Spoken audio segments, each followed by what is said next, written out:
Hay un sentir en mi corazón siempre, le decía a mi esposo también, hay una carga en mí siempre, y es que la gente conozca al verdadero Dios, porque creo que eso define absolutamente todo en su vida.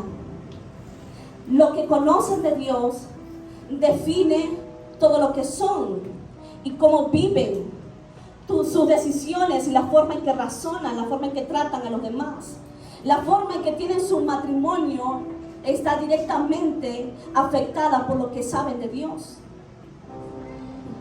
Es decir, que lo que no saben de Dios también les afecta. Afecta su matrimonio, afecta sus estudios, afecta su trabajo, sus amistades. Todo lo que son afectados por lo que no saben de Dios también. Así que me he dado la tarea de predicar siempre que tengo la libertad, y hoy me dieron la libertad de escoger el tema. Cada vez que tengo la libertad de escoger el tema, escoger un tema donde yo pueda contarles quién es Dios, quién es Él, porque realmente ha sido la influencia directa sobre mi vida para transformarme y para cambiarme. Todo ser humano escrito en la palabra de Dios, que quedó allí marcado para la historia, todos los que se encontraron con Dios no volvieron a ser igual. Fueron afectados por el conocimiento de quién era Él. Al verlo, al conocerlo o al estar en su presencia, fueron transformados aún físicamente. Fueron transformados físicamente, almáticamente, espiritualmente. Fueron afectados en toda la forma con solo haberlo conocido. Es decir, que aquel que pretende presumir que conoce a Dios, pero no ha sido afectado por Él, en verdad no le ha conocido. Todo el que dice yo conozco a Dios, es que yo voy a la iglesia, pero no ha realizado cambios en su vida. No ha pasado nada en su vida. No ha cambiado nada y no está afectando a la gente de a su alrededor. Tengo que decirte que no has conocido al Dios verdadero.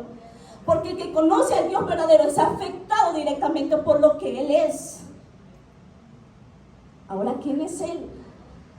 ¿Quién es Él? Me doy cuenta que cuando intentamos adorar a Dios sin una letra de la música, nos cuesta encontrar las palabras para decirle quién es Él. Nos ayuda la música y la letra de la música, pero cuando todo se calla, nosotros también nos callamos. Pero saber quién es Él te hace, no te puedes callar. Tú tienes que decir, Señor, cuando tú estás en su presencia. Fíjense que el encuentro de Isaías con Dios, cuando estuvo allí, cuando se abrió el cielo, la revelación de Isaías, ¿sabe lo primero que él comienza a describir? Comienza a describir la santidad de Dios. Comienza a ver cómo la falda de Dios salía del trono y recorría todo el templo, llenando todo el templo. Cuando uno se encuentra con Dios, uno se llena de palabras y alabanzas. Uno comienza a decir, mira, imagínense, los 4 seres vivientes que ahorita mismo están en el cielo adorando alrededor del trono, dice la Biblia que sin cesar, día y noche, están diciendo, Santo, Santo, Santo. 3 veces santo. Pues quien ha visto a Dios, se ha encontrado con Él, no queda enmudecido, tiene que alabarle, queda sorprendido de quién es Él verdaderamente.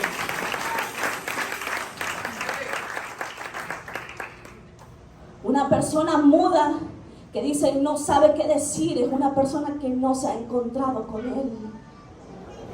Y no lo digo para sentir a alguien incómodo en este lugar, todo lo contrario, es para que te dé hambre por conocerle. Ese es el propósito de mi mensaje hoy. Que tú digas, yo tengo que conocerlo. Yo tengo que llenarme de alabanzas. Es tan impresionante el conocer a Dios que te vuelves hasta un compositor, aunque tú nunca hayas estudiado música. Te salen canciones y poesía y escribes cuadernos y cuadernos de quién es Él, aunque nunca hayas tenido una experiencia musical. Uno se queda sin palabras, pero de tantas que podrían describir la experiencia de conocer a Dios. Así que esta noche solamente te traigo una sola característica de Él. Hablar de Él es infinito. Los salmos dice que los cielos cuentan tu gloria.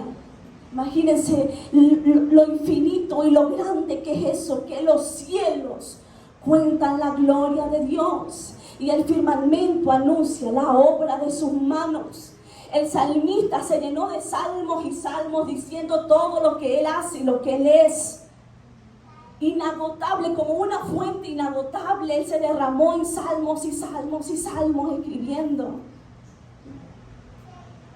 Todo el que tiene un encuentro con Dios y le conoce verdaderamente termina así, con demasiado que decir de Dios. Pero yo quiero hablarte de una característica un poco difícil para nosotros entender, y por eso le pedí al Señor que me ayudara a hablar de esta característica de Él. Porque aunque la reconocemos y la sabemos, pareciera que nos cuesta como comprenderla en ciertos momentos. Quiero hablarte de la soberanía de Dios. La soberanía de Dios.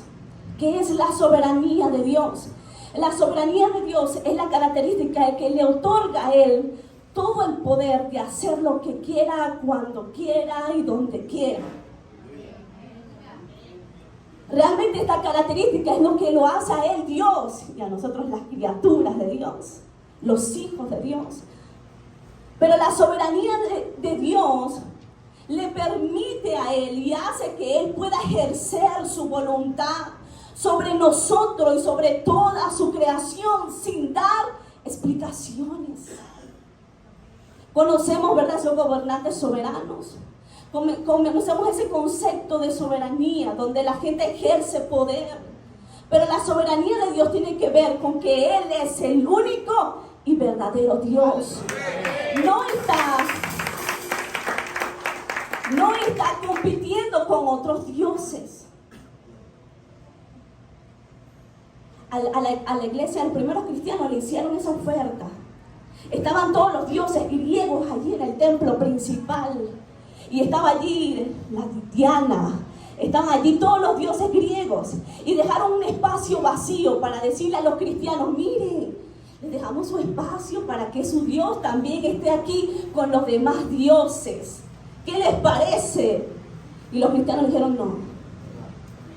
Pueden dejar ese lugar vacío cuantas veces ustedes quieran, pero mi Dios no puede estar donde están los demás, porque Él no es como los demás.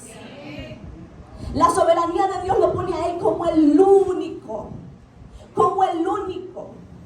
Todas las demás deidades demoníacas como las que conocemos, todas deben consultar y dependen de la soberanía de Dios. Para algunos es difícil comprender. Para muchos es difícil comprender y entender que Satanás fue creado por Dios. Es creación de Dios. Satanás es creación de Dios. Bueno, ¿cómo te va a decir eso? Si Satanás es malo, si Satanás es el archienemigo. No, ese es el problema. Que imaginamos a Satanás como un combatiente de Dios. Y eso no es así. Cuando Satanás se acerca a la presencia de Dios, se acerca así. Así cuando Dios tenía la reunión con los ángeles, allá en el libro de Job. En el libro de Job comienza con una reunión de Dios con los ángeles. Y dice que andaba Satanás por allí en medio de la reunión de los ángeles. Y cuando Satanás va ahí con el plan de hacerle daño a Job, va con el permiso de Dios. Todo lo que usted ve que Satanás está haciendo en esta tierra y en este mundo, lo está haciendo bajo la soberanía de Dios. Cualquier gobernante, el peor de todos, usted dirá: bueno, Hitler se me viene a la cabeza. El peor de todos, el daño que hizo, lo hizo bajo la soberanía de Dios. Eso es lo que implica la soberanía, donde Él tiene el control de todo lo que sucede. Necesito hablarles de eso porque nosotros lo entendemos, lo vivimos, lo decimos. Sabemos que Dios tiene control sobre nosotros Y creemos en la soberanía, sobre todo cuando las cosas van bien. Cuando las cosas van bien somos expertos para decir que Dios está en el asunto, ¿verdad? Mire, yo llegué, iba tarde y necesitaba cargar la camioneta, hermana, y la camioneta apareció, eso era de Dios, ahí está Dios.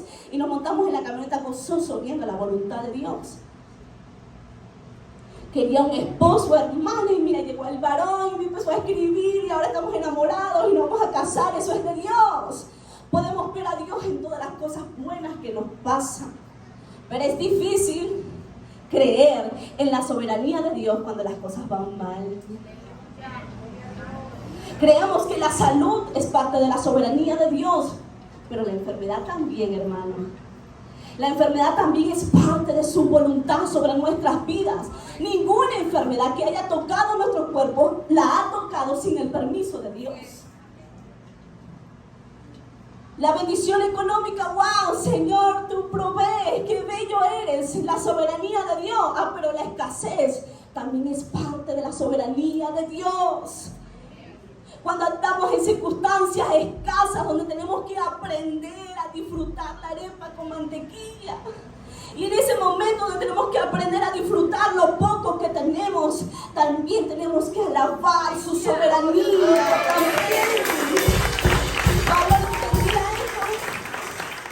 Pablo lo decía, he sabido andar tanto en la abundancia como en la escasez. He sabido tener hambre y he sabido estar saciado también. He aprendido a andar en todo porque él reconocía que todo era parte de su soberanía. Crecemos en madurez al entender todo esto.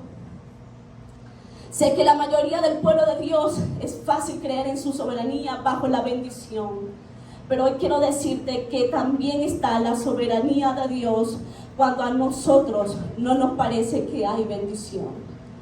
Hay soberanía de Dios para los que están casados y hay soberanía de Dios para los que están solteros también. Hasta que diga lo malo, entonces podemos comprender exactamente este propósito. Así le pasó a Job. Job era hombre perfecto, dice la Biblia, recto, temeroso de Dios. El primer capítulo de Job define a Job como un hombre extraordinario, adorador de Dios porque levantaba altar cada mañana. Sin embargo, le llegan noticias de tragedia una tras otra. Y Job comienza a experimentar escasez, la muerte de sus hijos, la quema de su ganado y de su rancho, de su granja. Comienza a experimentar escasez y para completar comienza a experimentar también la enfermedad en su cuerpo, la lepra. Se le empezó a caer la piel como escamas. Y como si fuera poco, recibió la visita de sus amigos. Y cuando sus amigos le visitan, comienzan a acusarle de tener pecado oculto. Me dicen, tantas cosas malas que te pasan, tú como que estás mal con Dios. ¿Verdad que relacionamos las cosas malas como que si Dios no estuviera? Pareciera que Dios está solamente en el éxito o en la prosperidad, pero a los suyos, a sus hijos, Él los hará pasar por lo que tengan que pasar con tal de que se parezcan cada día más a Cristo. Ese es el propósito del cristiano. Filipenses dice que el que empezó en nosotros la buena obra la perfeccionará hasta el día de Jesucristo. Nos hará convertirnos y llegar hasta la estatura del varón perfecto. ¿Quién es el varón perfecto? Jesús es el varón perfecto, y para llegar a la estatura de Jesús y parecernos a Él, a lo mejor yo necesite algunos días pasar hambre. Para llegar como Él, yo necesito algunos días recibir el rechazo de la gente que yo más amaba. Para llegar a la estatura de Cristo y desarrollar un corazón lleno de humildad y de amor por mis enemigos, yo necesito atravesar la traición de gente en la que yo confiaba. Todos esos procesos están bajo la soberanía de Dios, porque tú y yo estamos en la mesa del alfarero para que Él complete la obra, y la obra es que nos parezcamos a Cristo.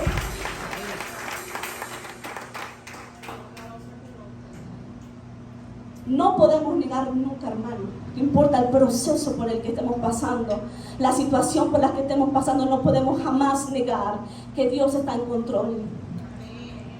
Porque las características de Dios es que Él es omnisciente. Significa que Él todo lo sabe, que Él todo lo conoce y que Él tiene conocimiento de absolutamente todo, pasado, presente y futuro. Y conociéndolo todo, sabiéndolo todo, Él toma decisiones. Él toma decisiones de ejecutar algo o permitir que algo pase en tu vida. Pero Él no ha perdido el control. Creer o sospechar o sentirnos por un momento que Dios ha perdido el control es negar quién es Él realmente. Él es Dios. Él es Dios. Ser Dios implica que todo está bajo su gobierno. Toda la creación de Él mismo, porque Él es el creador de todo lo que existe. Y toda la creación está bajo su dominio. Yo sé que pareciera que no a veces. Yo sé que pareciera que gente poderosa, con mucho dinero, con gente que puede hacer desastre, inculpar al inocente y puede hacer muchas cosas, pareciera que ellos estuviesen ganando. Que pareciera que mi jefe, que me tiene rabia y que tiene el poder de darme el salario, pudiera hacerme daño. Pareciera que el ladrón que está en la calle puede hacerme daño. Pero Dios le prometió a sus hijos que ninguna arma forjada contra ti prosperará. ¿Por qué? Porque Él tiene control. Yo sé que pareciera que no, que a veces pareciera que estamos a la merced de nuestras decisiones y decimos, no voy a salir del culto tarde porque me roban. No voy a hacer esto porque entonces no voy a esa casa porque voy a salir tarde y me va a pasar tal cosa. Yo sé que tenemos esa forma de protegernos. Pero yo necesito decirte a ti la verdad. La verdad es que Dios sigue en control de tu vida.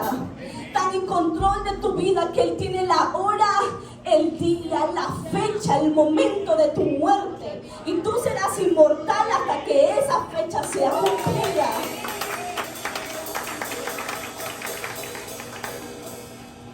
Nosotros en el mes de marzo perdí a mi hermana menor, baterista,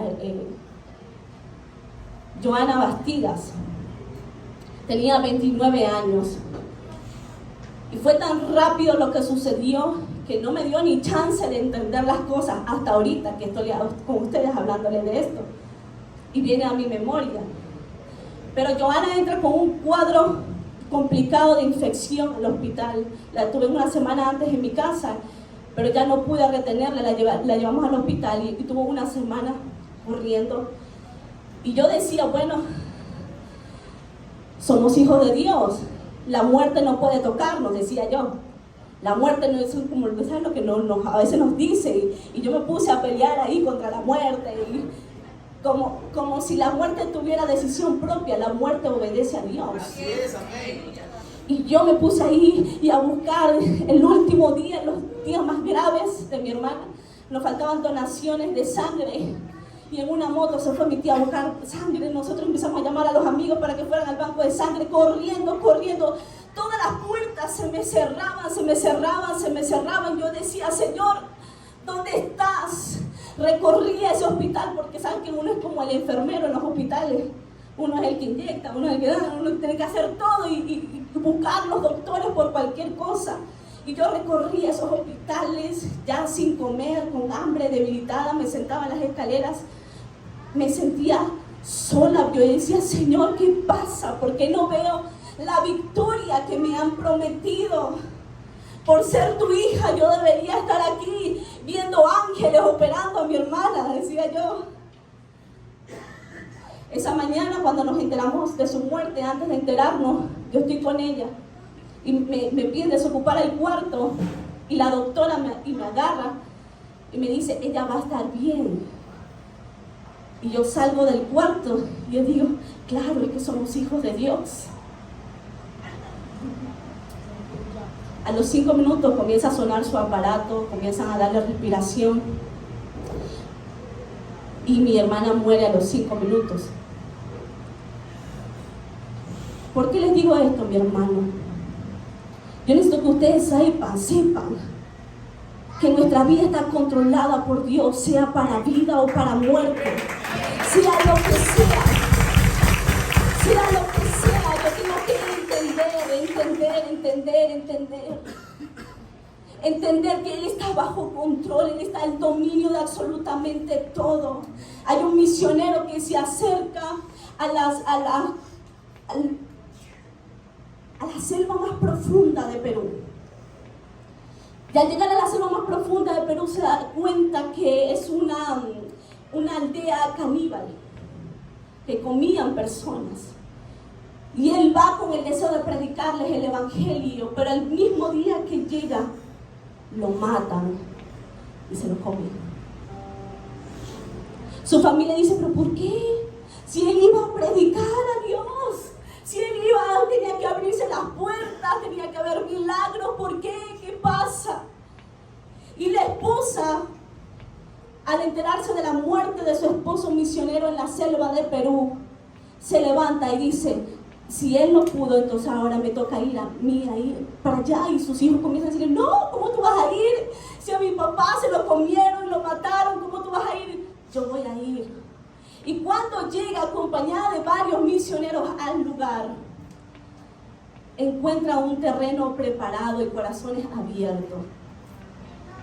Ella se sorprende porque ella iba a entregar su vida también.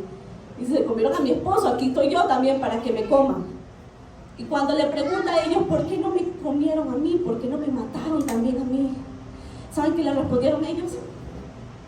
Ellos le dicen, es que si este hombre entregó su vida y dejó que lo matáramos así de fácil, nosotros pensamos, ¿qué mensaje portará este hombre que está dispuesto a morir? Así que cuando tú llegaste, queríamos saber cuál era el mensaje. Yo sé que tú no entiendes, ni dan los cálculos para comprender en qué punto de tu vida tú estás con Dios, en qué proceso. Tú dices, Señor, pero no veo el cálculo. Tú dices que tú tienes grandes cosas conmigo, que tú vas a hacer esto conmigo, pero yo calculo aquí y no me da las cuentas.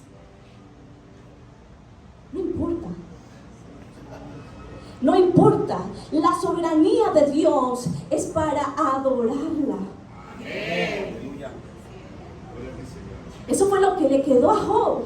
Job en medio de su dolor, ya casi que la esposa ya no aguantaba el dolor de Job. Dijo, por favor, maldice a Dios y muérete. Job adoró y le dijo, ¿recibiremos de Dios lo bueno y no recibiremos de Él lo malo? ¿Acaso es Dios solamente como cajero automático para mí? Y cuando me bendice yo vengo a la iglesia y cuando no me bendice yo me pongo bravo y no vengo. ¿Acaso es Dios un genio de la lámpara donde yo lo froto y Él me bendice? ¿Acaso es Dios? Mira cuánto yo quiero hablarles de esto porque son preguntas difíciles para la vida del cristiano. Hay cristianos que no lo vamos a decir públicamente, pero hay cristianos que están molestos con Dios, que culpan a Dios por la muerte de alguien, que culpan a Dios por algo que les pasó porque perdieron el trabajo, que culpan a Dios porque perdieron dinero. Hay algunos que esconden dentro de sí frustraciones con Dios porque dicen, desde que yo estoy en la iglesia no tengo dinero. Desde que yo estoy en la iglesia no he podido hacer mis cosas. Desde que yo estoy en la iglesia no he ido para la playa un domingo. Y esconden esas frustraciones con Dios, molestos con Dios. Job también le pasó eso. Job se paró frente a Dios y comenzó a hacerle preguntas y preguntas y preguntas. Que le hagas preguntas a Dios no tiene nada de malo porque Él te va a responder. Amén. Dios le dice a Job, ajá, ahora síguete como un varón valiente. Y escucha, mi respuesta, comienza Dios a responder las preguntas de Job una y otra vez. Y no hay otro libro con explicaciones más científicas y antiguas que el libro de Job en las respuestas de Dios para Job. El problema es que la frustración del cristiano, que estoy molesto con Dios, que no me bendice y no me da lo que yo quiero, y malcriados que somos con Dios, y no me ha dado el carro que yo quiero, y no me ha dado lo que yo quiero, y esa molestia con Dios no la hemos presentado delante de Él. ¿Se acuerdan lo que les decía al principio? Que todo el que ha estado delante de Dios no puede ser igual. ¿Tú estás molesto con Dios por algo? Tú estás aquí que nunca lo has pronunciado porque ¿qué se lo voy a decir? Van a pensar que yo estoy en pecado o que yo soy un fuera de orden. Pues preséntate delante de Dios y háblalo con Dios, que Él te va a responder. Amén, amén, amén. Eso sí.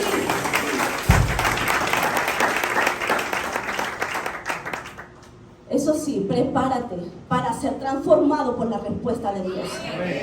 Porque Él te va a responder. Él te va a responder.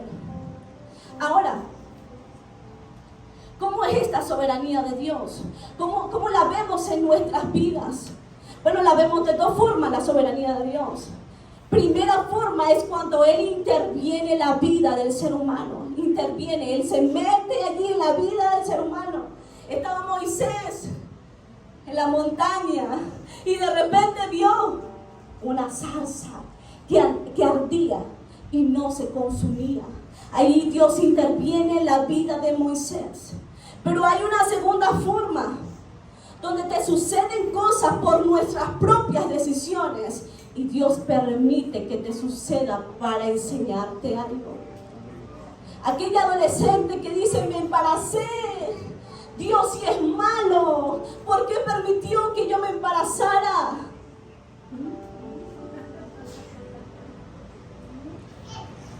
¿Que se embarazó quién? ¿Quién tomó la decisión? ¿Y quién fue que llegó hasta ese punto? Fuimos nosotros con nuestras propias decisiones. Ahora, cuando Dios lo permite para un propósito extraordinario. Cuenta la mamá de Funky. ¿Conocen a Funky?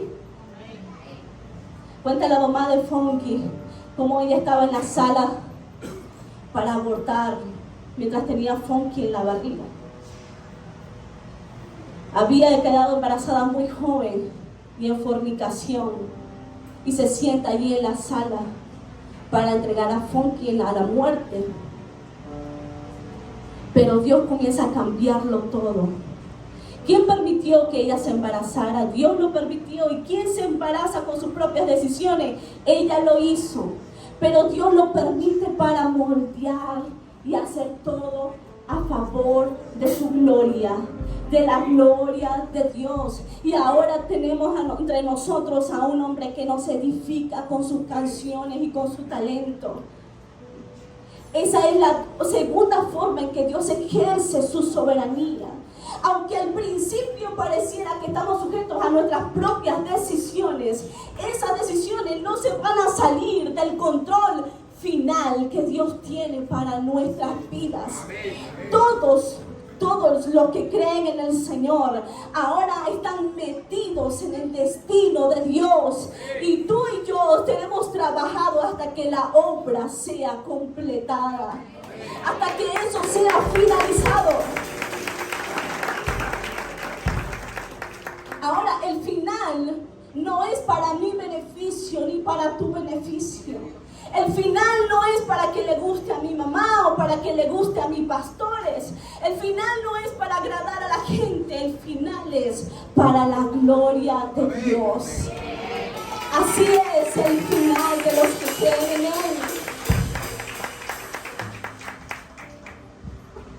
Nehemías 9:33 dice, tú has actuado con justicia en todo lo que nos ha sucedido, porque tú haces todo con rectitud. Nosotros en cambio hemos hecho mal. Nehemías reconoce la mala acción de nosotros, pero como Dios la torna. Dice la palabra de Dios que todo obra para bien a los que aman al Señor. Salmo 145:17 dice, tú, Señor, eres justo en todo lo que haces, y todo lo que haces lo haces con misericordia. Ahora, porque nosotros pensamos que al Dios tener soberanía y el poder para controlar las cosas, pensamos que Él pudiera ejercer las cosas con morbosidad. Pensamos que Dios a veces no tiene propósito y que Dios nos usa así como si fuéramos piezas de ajedrez, con conveniencia propia, así como si no hubiera propósito. Pero nosotros tenemos que entender que cuando Dios mueve una pieza en nuestra vida, lo hace con propósitos y propósitos eternos, porque Él es eterno.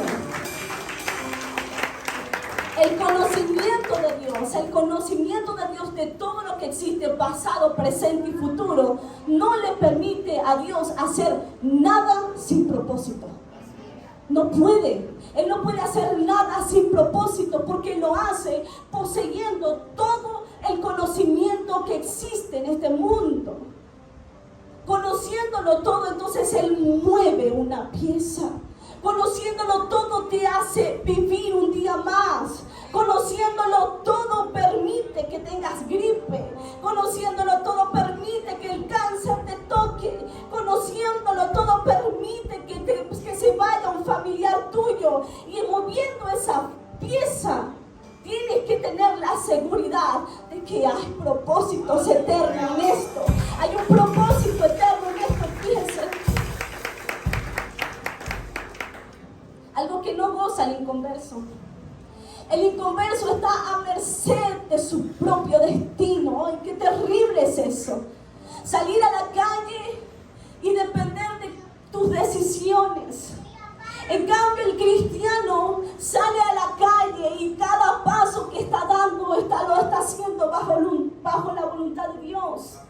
Cada paso, aún la camioneta en que te montaste, la canción que se colocó el conductor, el pasaje, cómo subió el pasaje, cómo sube el dólar, todo eso para el cristiano está funcionando para los propósitos de Dios. Nosotros olvidamos eso y nos ponemos como si fuésemos inconversos también, como si fuésemos el resto del mundo, que sí está a merced de sus gobernantes, que sí está a merced de las decisiones económicas, que sí está a merced de las decisiones o la influencia de las redes sociales, pero el cristiano está bajo la voluntad del Dios viviente.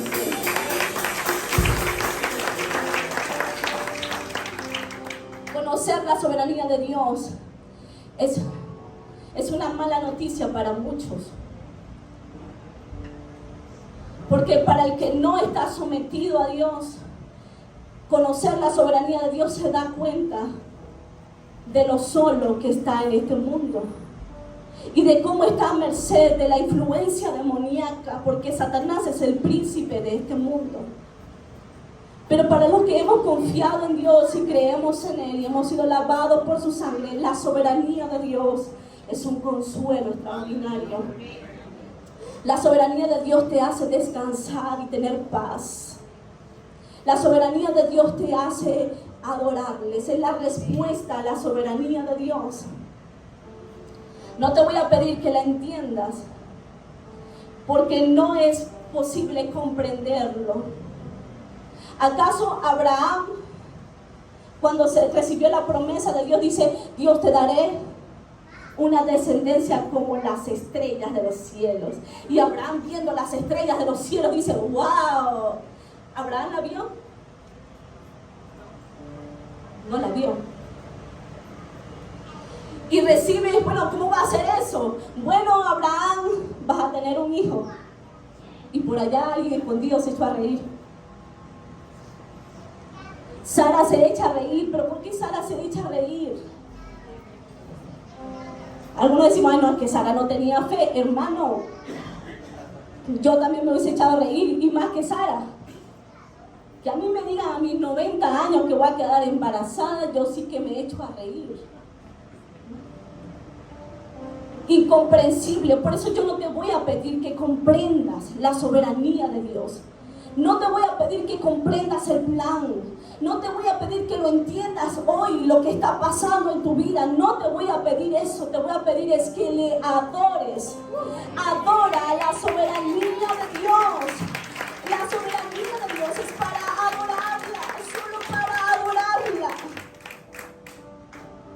Que hoy te acuestes confiado, seguro de que estás en la mano, en el centro de la mano de Dios.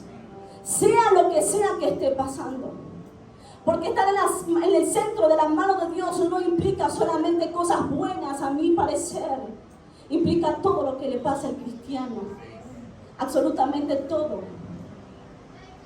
David, después de haber matado a Goliat y tener la alabanza del pueblo, y todo el mundo decía, vamos David, sí, mataste a muchos, Saúl mató a tantos y tú mataste a muchos más, y tenían cánticos que alababan la proeza de David. Y David decía, wow, ahora sí, que fino, tengo la aprobación del pueblo. ¿Sabes lo que pasó? Saúl quería matarlo porque le tenía mucha envidia y celos de lo que estaba pasando con David. Y David tuvo que huir de su propio pueblo. Yo me imagino a David diciendo, no, Señor, tú no me ungiste como rey, ahora ¿qué estoy haciendo? Ahora estoy huyendo. ¿Y cómo voy a ser rey si estoy huyendo y huyendo y huyendo? Pero para el plan de Dios, la huida de David estaba perfecta. Perfecta, porque David comenzó a conocer a su propio ejército escondidos allí en las cuevas y en las montañas. David no tenía ni idea, no comprendía, él no sabe. Pero Dios veía todo perfecto. Dios sí sabía, y Dios sabía, imagínate, no hay mejor rey que el rey David en la Biblia.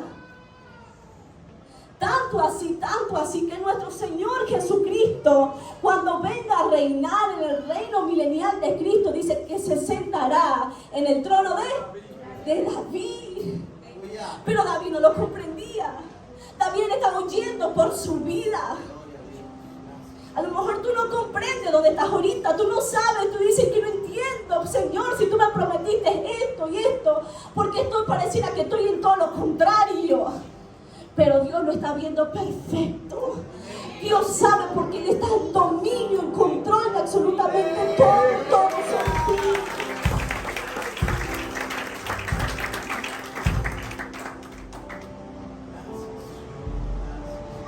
Cuando José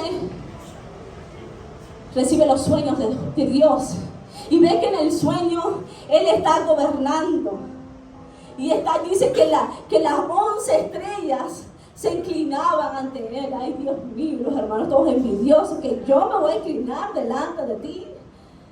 Y José dice, pues fue el sueño. Les estoy contando el sueño. Pero resulta ser que las 11 estrellas que se iban a inclinar delante de Él, lo toman y planean matarlo. Pero no pudieron matarlo, sino que comenzaron lo pusieron en un pozo y lo vendieron como esclavo a Egipto. Imagínense los pensamientos de José. José dirá, pero no entiendo qué pasó con el sol, que yo era el sol y que ellos se inclinaban ante mí. ¿Qué pasó con eso? José no entendía, pero José estaba allí en camino como esclavo a Egipto. Dios estaba viendo todo perfecto. Cuando José se encuentra con su hermano, ya después de muchos años, y ya José es el segundo gobernante en Egipto, les dice, ustedes pensaron hacerme mal, pero Dios le cambió en bien para que sucediera como vemos hoy y se preservara la vida de mucha gente. Aunque el mal cree que está ganando sobre tu vida, aunque la miseria dice, lo tengo así, la baila aquí, aunque esa enfermedad dice, lo estoy ganando, le estoy ganando, aunque esa enfermedad cree que tiene dominio, está siendo permitida por Dios. Y al final tú le dirás a ese mal, tú pensabas hacerme mal, pero Dios lo transformó para mi bien, para cumplir su propósito. José tenía que llegar a Egipto. José tenía que llegar a Egipto. José tenía que llegar a Egipto. Y aunque ellos pensaban que se estaban deshaciendo de José, realmente estaban ejecutando el plan de Dios.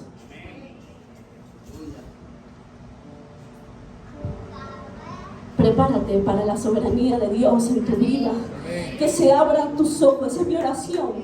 Que se abran tus ojos y comiences a ver a Dios en todas partes, en lo que pasa en tu vida.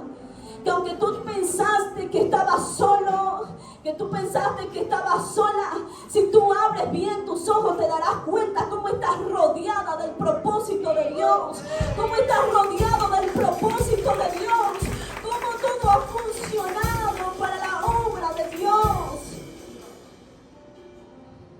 Mi esposo y yo miramos atrás y decimos, wow, aunque en el momento no lo pensamos, Recuerdo cuando hace 2 años más o menos estábamos alquilados en el valle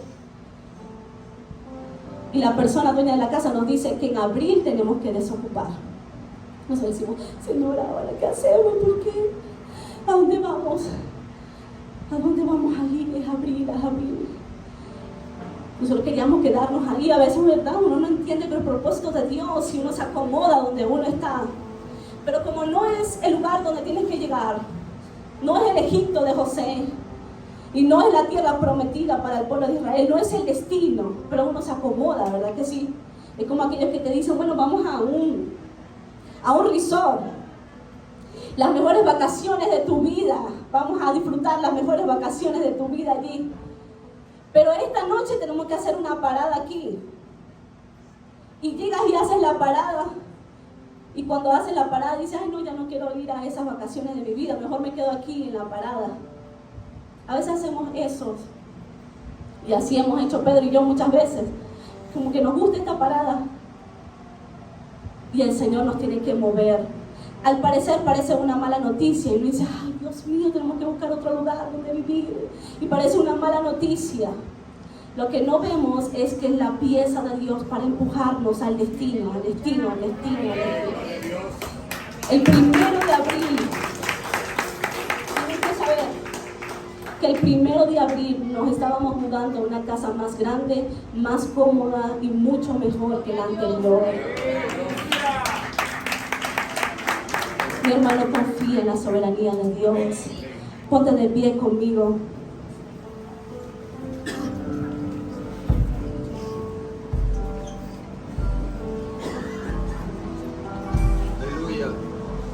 Quiero orar. Primero quiero preguntar si en medio de nosotros hay alguien que esté siendo invitado y no sea cristiano.